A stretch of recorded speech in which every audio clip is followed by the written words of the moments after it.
कबूतरों को लेकर ना जाने कितनी ही बातें कही जाती हैं और कबूतर को सबसे अच्छा मैसेंजर भी कहा जाता है।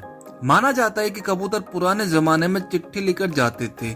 हाल ही की एक खबर के बारे में आपको बताऊं तो कतर में कुछ समय पहले कबूतर के जरिए ड्रग्स की स्मगलिंग करते हुए कुछ लोग पकड़े गए थे। कबूतर के पास इंसानों जैसा दिमाग तो होता नहीं है कि वो एड्रेस को याद रखे। फिर आखिर क्यों कबूतर को चिट्ठी लेकर जाने के लिए इस्तेमाल किया जाता था? वर्ल्ड वॉर 1 और वर्ल्ड वॉर 2 के समय भी यूरोप में संदेश पहुंचाने के लिए इन्हीं का इस्तेमाल किया जाता था। कभी आपने सोचा है कि इनके लिए कौवा, कोयल, गिद्ध, चील जैसी किसी और पक्षी का नहीं, सिर्फ कबूतर का इस्तेमाल ही क्यों किया जाता है? होमिंग पिजन उन कबूतरों को कहा जाता है जो मैसेंजर इधर से उधर पहुंचाने का काम करते हैं।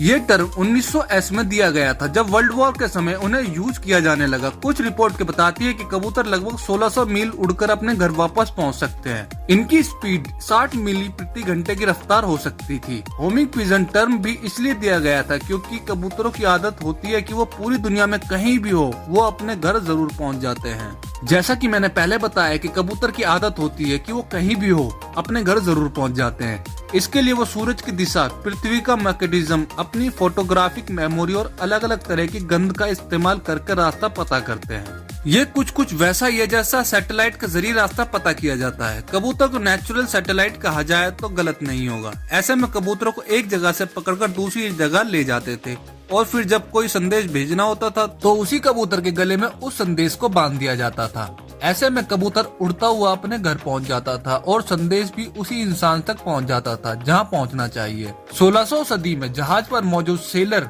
अपने घरों में कबूतरों के जरिए संदेश भेजा करते थे।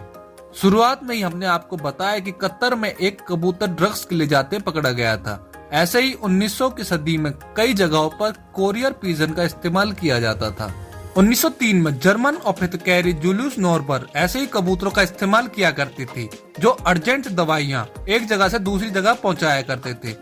1977 तक ऐसा ही सिस्टम नोटिस किया जाता था जहां 2 इंग्लिश हॉस्पिटल के बीच 30 कोरियन पिजन लैब पहुंचाते थे। सुबह सुबह पॉलीमोथिक जनरल हॉस्पिटल से कबूतर लैब सैंपल लेकर डेवनपोर्ट हॉस्पिटल तक जाते थे। हालांकि इनमें से एक अस्पताल के बंद होने के बाद ये सिस्टम बंद हो गया और उसके बाद मॉडर्न ट्रांसपोर्ट सिस्टम के कबूतरों वाले सिस्टम को हमेशा के लिए बंद कर दिया।